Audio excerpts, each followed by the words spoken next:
I should say good afternoon, good evening, and good night, depending on where you are. I apologise for my camera today.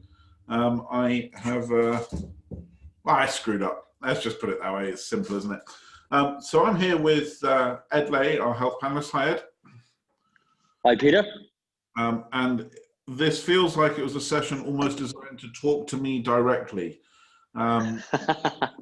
As the guy that is probably famous or infamous for getting approximately 4 hours sleep a night. So Ed, you're going to tell us why I'm crazy and foolish. In that one specific area? Yeah, I was wondering how long, if I threw the ball up, how long would it take you to hit it out of the park? And there it was.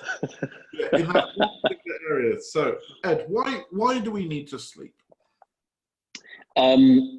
Actually, we haven't really known why we need to sleep for a really, really long time. But actually, we now know... Thanks for coming, everybody. The shortest Facebook Live ever. It's been emotional. Yeah, okay. No, it's been something that hasn't been known, and people have been kind of studying it for a really long time to work out why it is we need to sleep. But they've kind of got it down to memory consolidation is something that happens at night, and we know that we repair best when we're in the parasympathetic nervous system, but something that particularly happens at sleep is we remove all of the waste from our brain, and all of the lymphatic fluid and cellular waste from our brain gets kind of drained out and kind of cleans everything out. And if we don't get enough sleep, not enough of that stuff happens.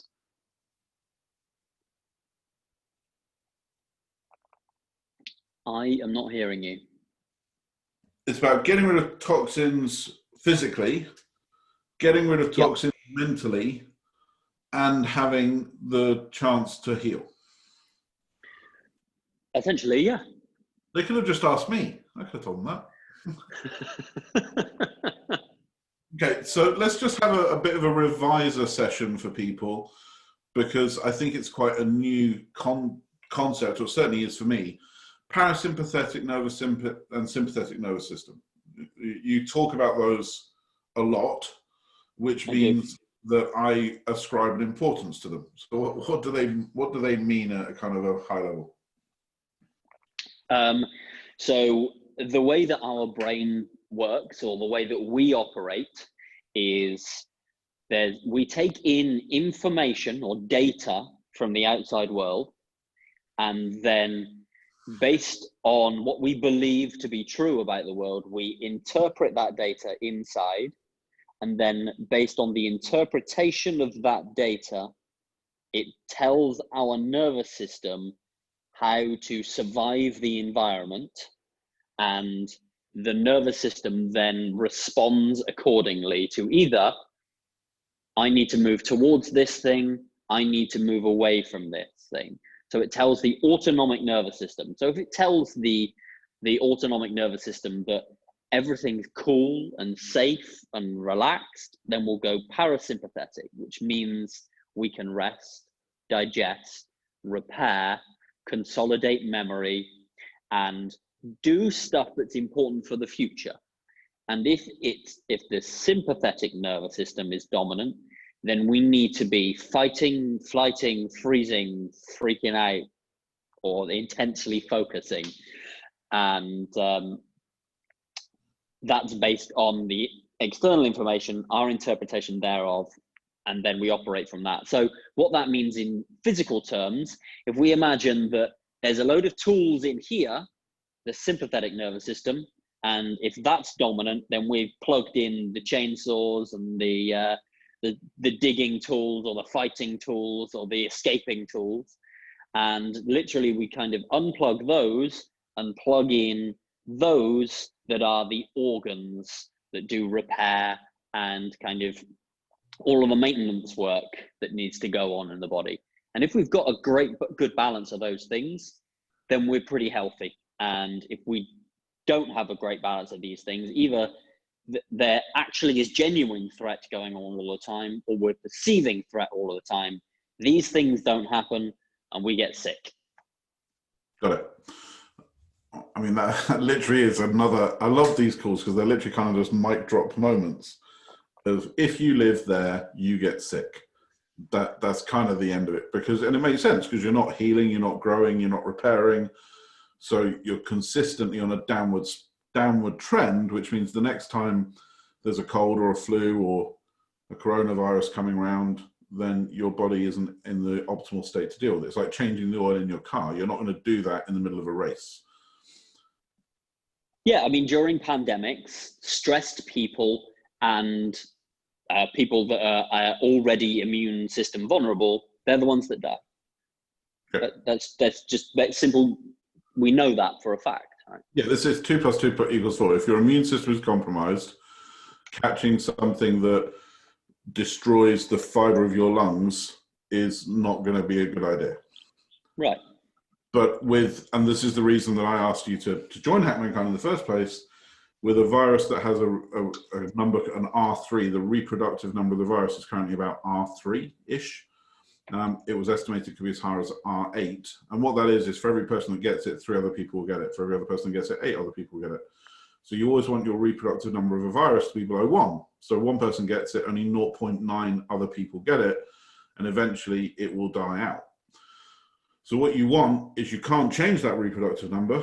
You can say, don't touch your face, but Ed just did it 4 times whilst he was in the last 30 seconds. It's a natural human thing to touch your face. It happens about 300 times a day. You'd have to handcuff yourself to not touch your face. Or tell people not to do it. Well, that'll increase the number. That'll increase the number. So you can't change the chart. For me, anyway, my logic was you actually can't really change the rate at which you're, as an individual, because some people are about to literally start lambasting me about social distancing and physical distancing. I personally believe in social/physical distancing, but that is not about what it does for me. That is, I am not relevant to that equation. It's a macro equation of stopping the spread by saying to everybody, go inside for a bit. But on a micro basis, my approach was always, if I'm going to get sick, how do I want to show up when I get sick? So for me, and I'm not saying this is scientific, for me, it was doing breathing exercises to make sure I was using all of my lung capacity. So I spent a lot of time focusing on belly breathing to make sure I was using all of it. So that if I lost bits of it, I'd still have bits of it left. Sure. There you are, that's fine. Et cetera, et cetera. So you talk about these it's easy for you to say, that word and that word, but they're not actually separate nerves, are they? They are the same. When you say system, essentially, yeah. We have it's one system, and it's basically which one is. So, for example, we have nerves going to our digestive system, and if we are in the sympathetic branch of our nervous system, the blood that correlates along the veins of the same thing, the blood will stop flowing there and it will flow there based on the commands of this system. So brain has nerves coming out of it, and then the nerves plug into everything.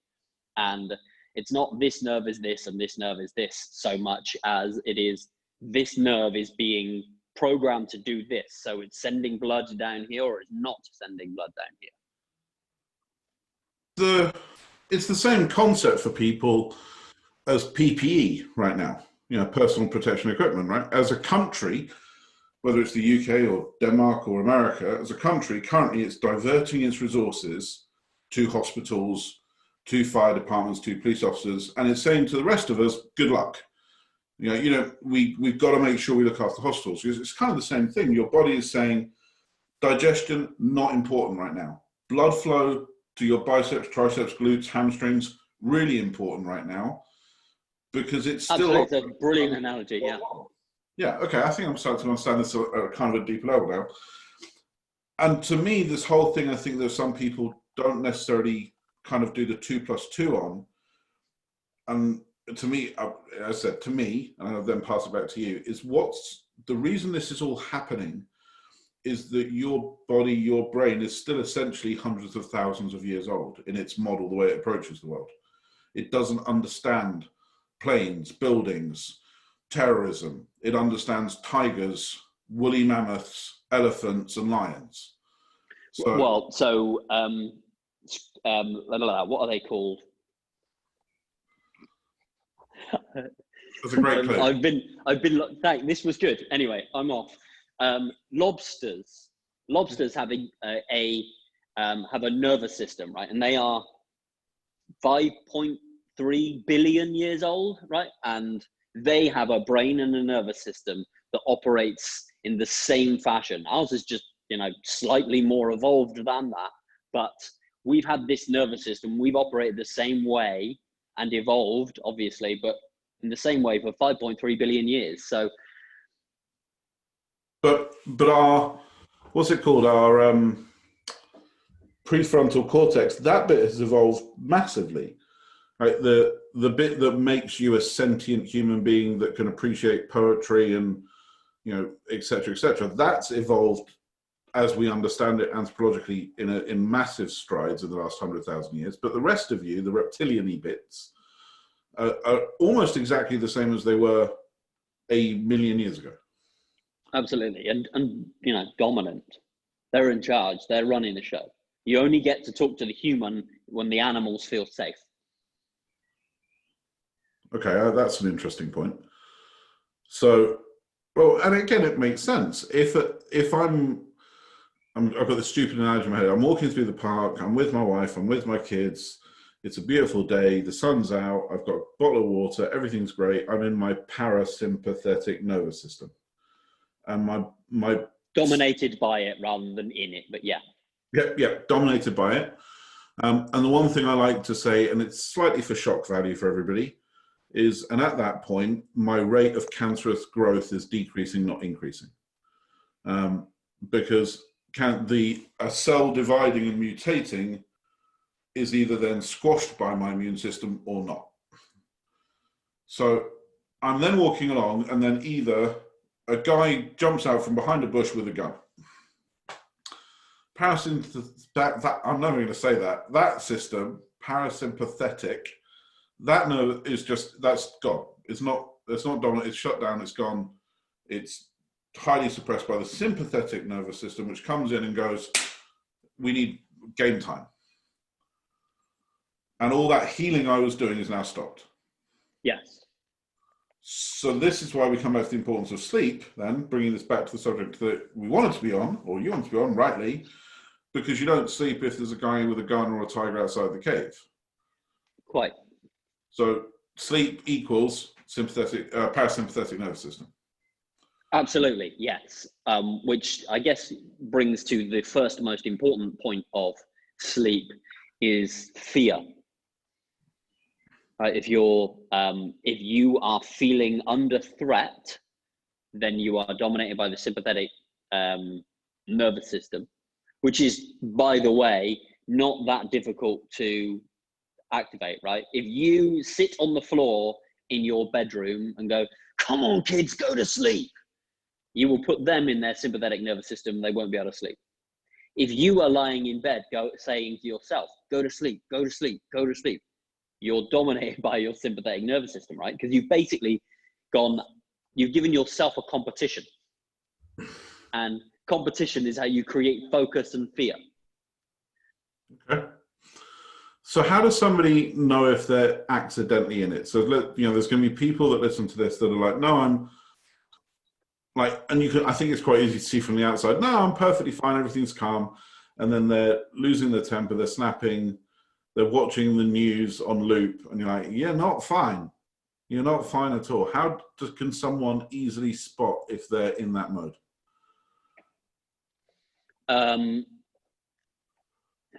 That's a good question, Pete. If it got a pause from you, then it was a good question. I'm trying to reframe the question in my head to make it a good one. Oh, that means it's a terrible question. Brilliant. Thanks again, guys. So yeah, I think a lot of people are walking around. I'm going to be very blunt now. I think a lot of people are walking around utterly deluded right now that everything's fine. And it's the phrase that I hear that I love or hate, whichever way you look at it, is when people say the phrase, when we go back. Now, to me, one of the ways that I gain a sense of serenity, and it looks a bit weird to other people, is exposing the truth to myself. When I'm in a position where I'm ignoring something, no matter how big the demon, like I'll give it, I'm overly vulnerable. I have to do a call with a credit card today to say I can't afford to pay you. Now, I know me well enough. If I'd done that call at 9 o'clock this morning, I'd feel fine right now. But the fact I haven't done that call is just causing it to become this huge thing in my brain. And I'm now getting scared of doing the call. And if you'd asked me yesterday, I'd be like, well, it's just a phone call. It doesn't really matter. What are they going to do? Send around the dogs and the guards? I mean, there's not actually anything they can do because they can't afford to make the payment. So good luck to you. But because I've lived in it, but I'm conscious of that. I don't think many people, or I think there are an amount of people that try and find peace by ignoring what they know to actually be true. Yeah, absolutely, and for good reason, right? We're wired like that so that we can function in the world, right? It's not amazing that so many people have anxiety. It's amazing that so many people don't. And it's not incredible that so many people have panic attacks and depression. It's amazing that so many people don't. And part of that is our ability to compartmentalize and make up stories to make us feel safe rather than look at the truth of stories. So it's not an unhelpful trait to be able to do that. But when stuff starts leaking out, sorry, you've gone quiet again.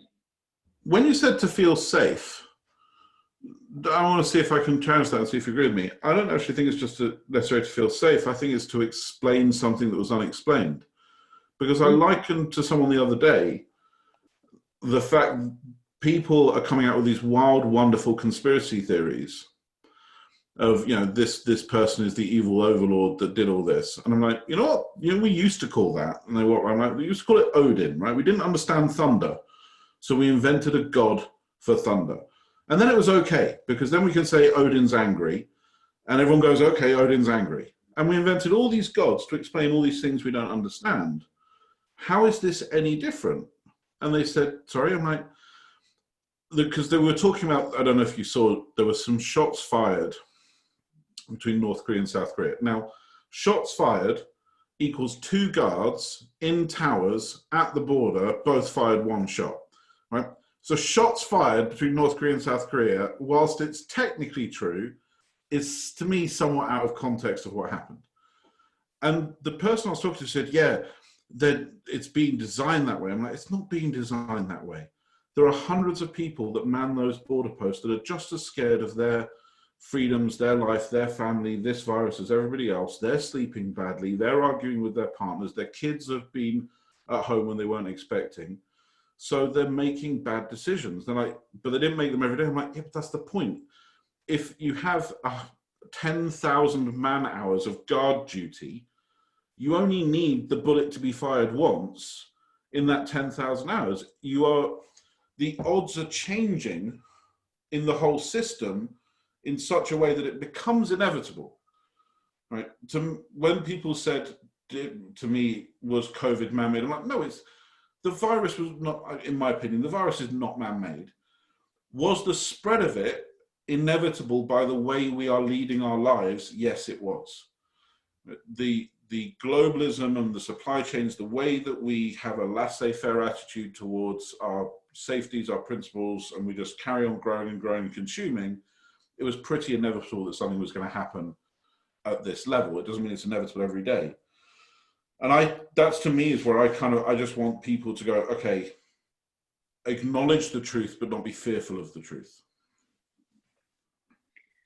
I think that I agree with you totally, but to some people in their situation that they see themselves in their world, to say actually the world is rudderless is a terrifying thought, right? We would rather go, no, Bill Gates is pulling the strings and I'm going to be okay, but I feel terrible about what he's doing to those people. We feel safer with that idea than actually we've just got a load of people that are out for themselves and protecting their small world that is their friends. And then it looks like that this is kind of some malevolent scheme, but don't worry, somebody's at the rudder, feel safer than, yeah, this thing's just chaos, completely rudderless, right? So we make up stories, we make up conspiracy theories to feel safer. I prefer the rudderless chaos theory, personally, because it also means that Greta Thunberg, etc., can emerge on the other side. It means that there is a chance for, if the evil, and I know this isn't the topic at all, guys, I do apologise, but actually, no, I don't apologise. I'm enjoying it, and if you don't want to watch it, tune out. It's up to you. I'm done with that. Yeah, that's the evil overlord thing. If that is true, means that you end up with everything progressed one way, and it means that my conversation with Sean Carey last Friday, where I said, I think that the evil forces will win, and he went, why? And I went, because the good people are handcuffed by integrity. I've operated in the more capitalist structure world, and I've seen what's in their Pandora's box of tools, and it's insane. And if you're going to operate with integrity, you can't access those tools. And it kind of handcuffs you. And unfortunately, his opinion is the other way around. So I'm hoping the evil overlord structure isn't right, because then you can actually then you can have Martin Luther King's and Greta Thunberg's and whichever person that you look at and go, yes, that person advanced our society. Whereas if there is the evil overlord, we're screwed. Well, I don't think that anybody actually believes that they're operating out of evil. So I think that some people have got some warped ideas on what the greater good might look like, but I don't believe that anybody believes that they're operating from evil. Even people that want to wipe out the planet believe in that thing. You know, Hitler had 51% of the vote, and you know, he had people cheering, going, "You're on to something here. Let's go." Until they went, "Oh, actually, this is going a bit far. We better wind this back." You're reminding me of a Ricky Gervais sketch where he talks about Hitler meeting Nietzsche. But we are going to try and neatly sidestep this topic and go back to it. So, sleep, Ed. Sleep. So what's the easy guide to getting your sleep restored if it's going wrong? Okay, so we can start with evolution or nervous system, and just because we've touched on nervous system already, let's go evolution. Evolution has us sleeping in a 24-hour, just over 24-hour cycle. And just like animals, like my dog, maybe your dog, comes 7:30, takes himself off into the living room and collapses on the sofa. And unless we took him down, and apart from us taking him down for a wee at 10 o'clock, he will lie there until 6:30 in the morning, when it's wake up time. So he is basically following a 24-hour, just over 24-hour circadian rhythm that puts him to sleep at the same time and wakes him up at the same time. What we need to do is find an exact wake time and then start going to sleep when we get tired. So we go, I'm tired now, I'm going to get into bed. And this is the exact time that I wake up without an alarm. This is a great opportunity to learn that, to come out of the other side of this healthier than you went in and adapt to that circadian rhythm. So, you know, I sleep when I feel like this and I wake at that time every day when I feel like this. So we can get rid of the alarm. That's circadian rhythm. And if we sleep with inside that, then our body will do what it needs to do at night and produce health.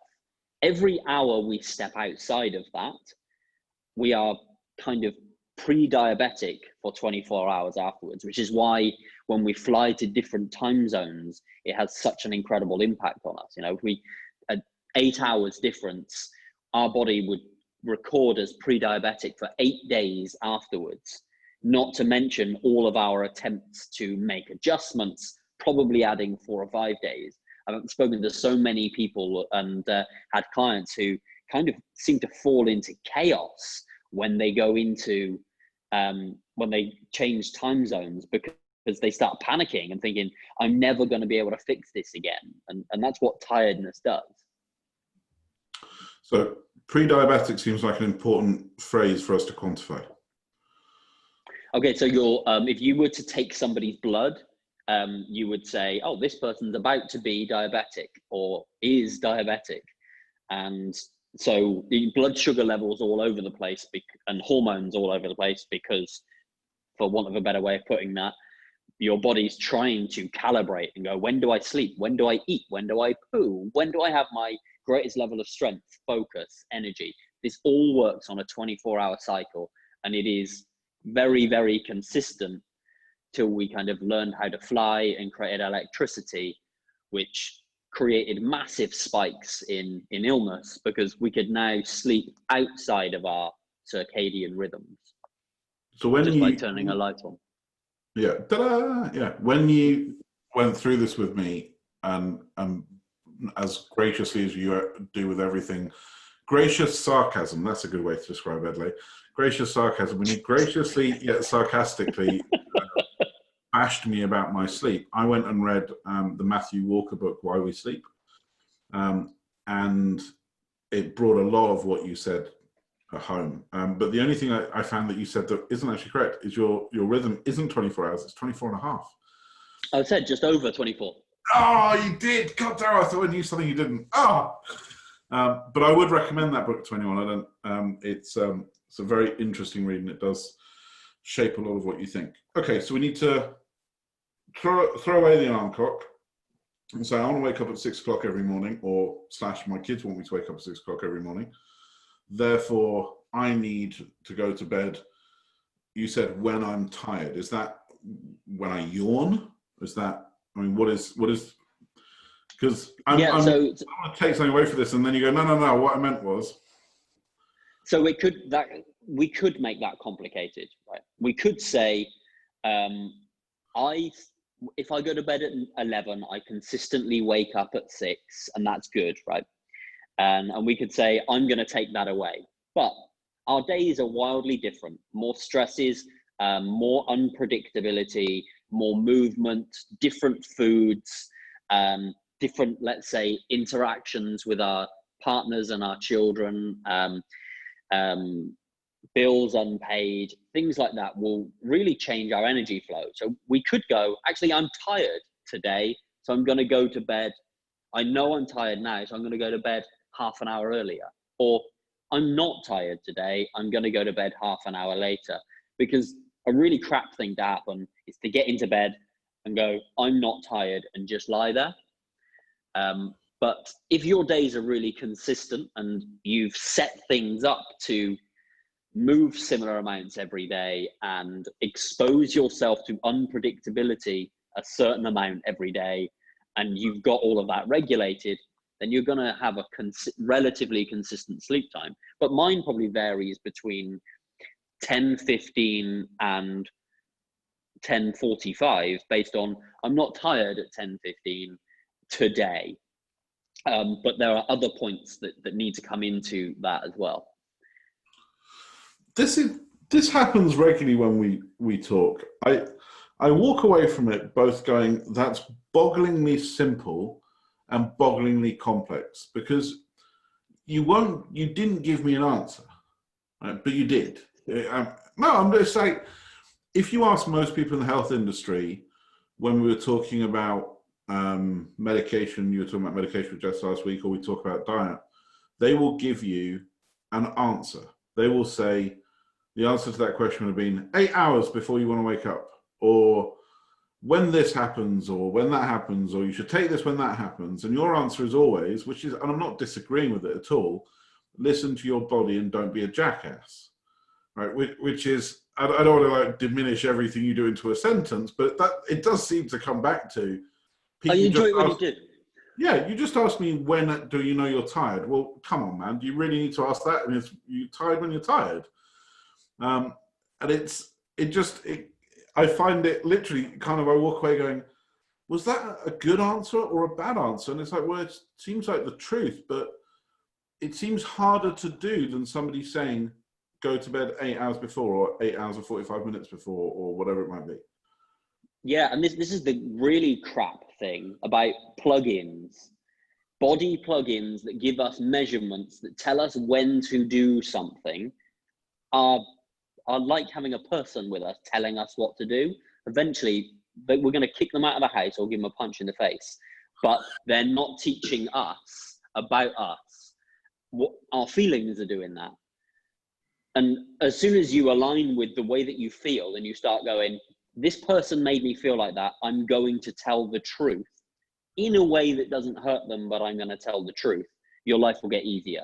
And when you start going, I feel this, I'm going to act this way, and then see if it gets better and go, that worked, or I feel like this, I'm going to act this way, and that didn't work, therefore I misinterpreted my feeling, then I'm going to try and interpret it in a slightly different way and see what happens. As soon as we start doing feelings experiments, everything gets easier. When we keep asking advice from everybody else, everything gets harder. I think you can ask for advice and listen to it for perspective. Yes. But I don't think you should follow it like, I've used this word several times the last week. It seems to be my favorite word. You shouldn't follow it like dogma, because what's good for them is not necessarily good for you. And that's what I was trying to say earlier about, as soon as I live in my truth, I am less worried, concerned, scared, feared, anxious, even if living in my truth actually exposes me to things that are, in quotes, more scary. Because I'm like, okay, it is what it is. And I think I told you this once. I went to a doctor once. They said, would you say you led a stressful lifestyle? And I said, no. I don't really get stressed. And they ticked the stressed box. And I'm like, I just said I don't get stressed. And this doctor, who's now quite a good friend, said, so let me get this straight. You've got 2 children, you run your own business, you're responsible for providing for the house they live in, the food they eat, you employ 15 people, that business got heavily invested by a friend who's now net negative if this doesn't work. You work 18 hours a day, and you have customers in Canada and developers in Asia, so you only sleep for 4 hours a day, and you're telling me you're not stressed? And I said, no, I don't feel stressed. And she went, here's a tip for you. Anybody that says they don't get stressed is stressed. And anybody that says they are stressed isn't stressed. I went, what? I went, no. And she went, no, literally. If you go, nah, then we can debate it. But if you say, I am a kind of person that doesn't get stressed, it just means you are not in tune with yourself, because it's not possible to not get stressed. And if you're the kind of person that says, I'm constantly stressed, then you're actually probably slightly more in tune with yourself, which means you're actually probably slightly less stressed. I'm like, I say that one again? And she's like, yeah, okay. But I think it's, I think she was applying a filter of looking at the person in front of her, but it does ring true to some degree. Okay, so trying to boil out, I'm trying to filter myself, not you. You're doing brilliantly. I'm just going all over the shop. So if we want to wake up at 6, we need to go backwards and say, when am I tired? I'm now tired. I should now go to bed. Okay. Now, I saw a post of you looking perhaps your most attractive ever, like a real hottie, with some glasses on. Yes. So what was this about?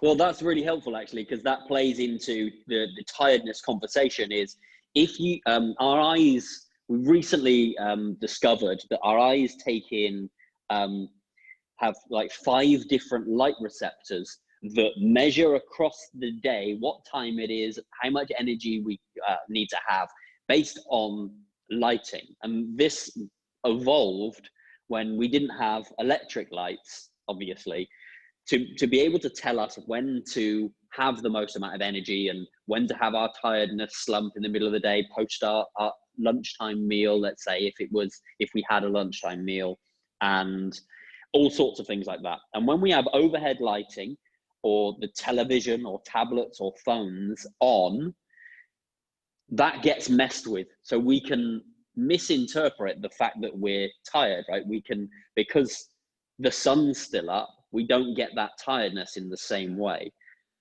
particularly through blue light. So if we can get some blue light glasses, then we can have exposure to those lights a little bit more and still kind of be aware of that tiredness. So one, cortisol comes down, so it's easier to move into sleep.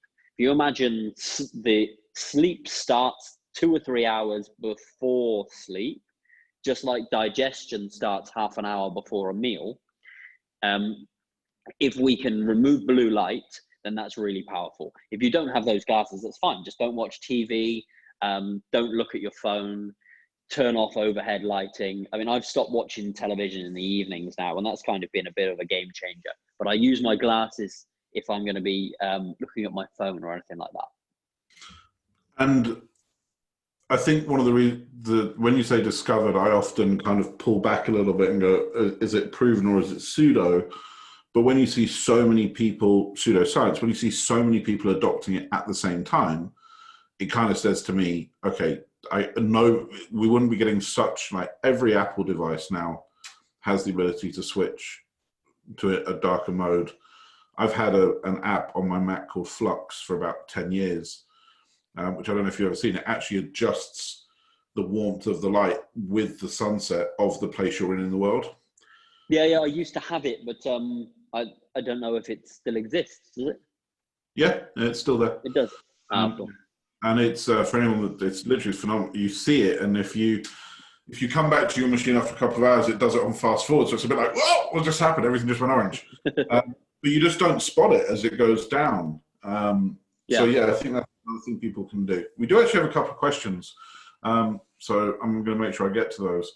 So the first one, what would you suggest to do before you travel to a country that has an 8-hour difference? So if you're going to have to do that travel, that's your job. Is there anything you can do to prepare for it? Like, could you start sleeping off of your rhythm so you're more on that rhythm, or stimulants? Or yeah, I mean, if you caffeine uppers and alcohol downers is what I would recommend. That's I was putting a ball in the air for you to say no. That was. But I'd be missing out on the sarcasm part if I did that. I was very privileged to be invited to Pete's wedding, and everybody had these party favors put in front of them that inside this bag had a little kind of fridge magnet in it. And I looked at everybody on my table. Everybody on the table had exactly the same statement, and mine had sarcasm for was it people who what did it say? I can't remember, but it was slightly derogatory about people that are sarcastic, and it wasn't an accident. It was there deliberately. That was a good day. That was anyway. So it was a good day. Anyway, away, what can you do? Let's say that I was conducting it as an experiment and I had a month's notice and life lived in a test tube and it was really easy. Then yeah, I'd start moving my sleep over a little bit to see if I could maybe adjust it by 15 minutes a day to get 2 hours difference. And so that I would win that back and I'd make it a more gradual switch over. But the likelihood is that that's not going to happen. So let's say you don't get to prepare in advance. What I would do is not eat on the plane. I would drink lots of water. I would acknowledge the fact that it was going to happen. And that's a really important fact, is awareness of the fact that you're going to get messed with is really powerful, because if you just get messed with and you panic because it's uncertainty. Whereas if you go, I accept the fact that my circadian rhythm is going to take 6 days. I'm going to take mitigating things. I'm going to keep doing my morning workout, but I'm going to reduce the intensity of it. I'm going to fast on the plane. I'm going to try fasting a bit more when I get back, because I want my body to be repairing itself and to not be dependent on sugar. Basically, I'm just going to look after my health. I'm going to make sure I'm doing my lymphatic massage. It's tough to say, but I'm basically going to be saying that I'm following all of the stuff that I've been putting in the in the Hack Mankind members area to make sure that I'm optimizing my health. Well, I like that. It was a good plug. And by the way, if you haven't joined, www.hackmankind.com, blue box at the top, put your email address and you get access to Ed's Genius every day. Thanks for the layup. I appreciate it. So You're welcome. There's a good question from Tia. Tia, great to see you, and thank you for joining us. I'm going to answer it first in my way, and then Ed, I'm going to ask you to give the better answer. So Tia said, what about people that feel anxiety specifically at night? What advice could we give them to balance them out? Now, my problems with sleep, and I will discuss this in a slightly less public forum with anybody that wants to know, my problems with sleep come from trauma in childhood. There was some stuff, blah, blah, blah. Sleep and me don't have a very good relationship. And one of the ways I changed that was I spent quite a bit of time and quite a bit of time at the library finding a book that I really, really liked. And I forbid myself from reading it apart from when I go to bed. So I make going to bed a treat because I get to sit in bed and read 5 to 10 pages of this book I like, which works really, really well to you until you get to like the last 50 pages, and then there's huge amounts of anxiety because you're like, shit, I'm going to run out of my book. I need to slow down. Do I speed up? What do I do? Some people might hear that and not hear the distinction. I did not say TV. I did not say your iPad. I did not say your iPhone. I deliberately said something that doesn't require a screen because you're going to counteract a whole bunch of other stuff if you do it that way.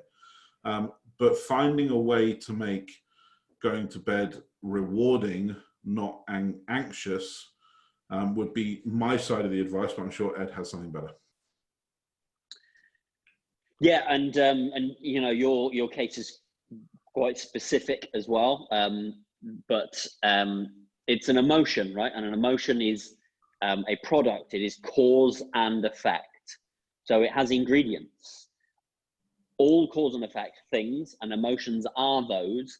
They are the result of internal environment and external environment coming together, and your brain going, based on the recipe that you've created here, I create this, okay? So if anxiety is spaghetti bolognese, it has ingredients. If you sit down and write out the ingredients of your pre-bed anxiety really carefully, twice, and review it, and then find the ingredients and stop making those ingredients, make sure they're not in your house, remove them from the environment.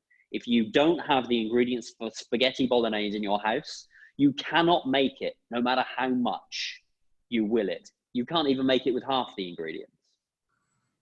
Okay, and the other thing I would say for anyone that listens to that is my founders, the life hack of today was linking your rituals to your goals and understanding how a ritual can have multiple effects. So one of the ones I picked on in quotes was journaling. And I said, instead of doing journaling, do journaling outside. Always do your journaling outside, because then you're also reminding your brain that connection with nature is a good thing. And I would also say, linking that back to that, once you know what the source of that anxiety is, one of the things that I think is kind of Ed's true genius message is solving things at the point of the problem is inefficient when you could have solved it 4 to 6 to 8 hours before. As you said, you know, the spaghetti bolognese sample, you could have just not bought the spaghetti in the first place. Right? You can't think your way out of negative emotion, right? You can't do it. When Ed and I were talking about my diet, and but there's this in the house, there's this in the house, his answer was repeatedly / annoyingly, don't buy it. And I'm like, what do you mean? Well, no. So he's like, well, no, it's really quite simple. And when I realized, and it got reinforced when I read Social by Matt Lieberman, when I realized and understood that willpower was finite, and it truly was finite. Like when people say that to you, for the people like me that go, yeah, I'm different. No, you're not. Like brain chemistry, willpower is a limited resource. You cannot continue to execute it. Whereas if the cookies aren't in the cupboard, you can't eat them. It's not a question of willpower anymore. It's just a question of the ease. I think, Ed, you said it much better than I do, but you're engineering it for success. Success becomes the easiest option on the table because you've got rid of the opportunities to fail. And I think the same kind of advice applies to this question of diving deeper to you for who, you know, whichever friend it is that you're kind of thinking of is, well, where is that anxiety truly coming from? And then solving it in advance, not when you try to go to bed. But I also say read in bed is a great thing. So All right, Mark. Absolutely, yeah. That's definitely a. Your mind is going to be occupied by thoughts. So if you decide that they are going to be the thoughts of someone else's fantasy, and you clearly step into that, then you're moving it away from yourself, right? You can build your own, sit there and build up your own stories and go, because that's what your brain does. It goes to default mode. Default mode network is your anterior cingulate cortex. It worries about your connection with other people. So what does this crisis mean about my level in this hierarchy? What will it mean about my connection with these other people? Worry, worry, worry, worry, worry.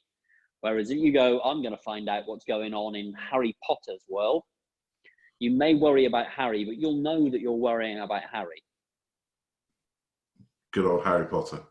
And he always comes through. He always comes through. Don't spoil it. People might not have read it. Oh, no. Well, yeah, spoiler alert, 6 years too late. This is me and Ed being friendly. Ed, final thoughts? Final thoughts would be, because we didn't get very far, it is that your senses take in information from the outside that tell you if it's time to sleep. So think of one thing that tells your brain it's time to sleep for each sense, and fill your house with those things. So what tells your eyes it's time to sleep? Light. Your ears, maybe some relaxing continuous music or silence. Your nose, make it smell like lavender in your house. Your mouth, make sure you're not dehydrated. Maybe drink some lavender tea. Your internal state needs to be in the sympathetic branch of the nervous system. So eat some carbohydrates with your evening meal, and it'll help you feel all sleepy-like. Follow your circadian rhythm. Go. Final thoughts. That's it. I would like to apologise for everyone listening, but this is why Jess does the work with the panelists, not me, because I just end up talking, and Jess is a lot better at actually bringing out Ed's brilliance than I am. So thank you for joining us. I hope you did learn something. Sleep is important. If you don't do it, you're going to get sick. And the paths to doing it really are not rocket science. It's just respecting its value within inside the day. www.hackmankind.com. Our Sean and Grant Cardone Integrity Face-Off is heating up, so our memberships are filling up as we speak. If you haven't seen what I mean by Sean versus Grant, go and look in our Facebook group or on the Facebook page. And if not, www.hackmankind.com. Sign up now. It's free, and you'll get access to everything we do. Join us backstage, ask questions, watch me and Ed fool around, and hopefully then Jess can come back and restore some sense of normality to everyone. Thank you for your time, Ed. Thank you for everyone that watched us. Thank you. Backstage. Cheers, everyone. Bye-bye. Bye-bye.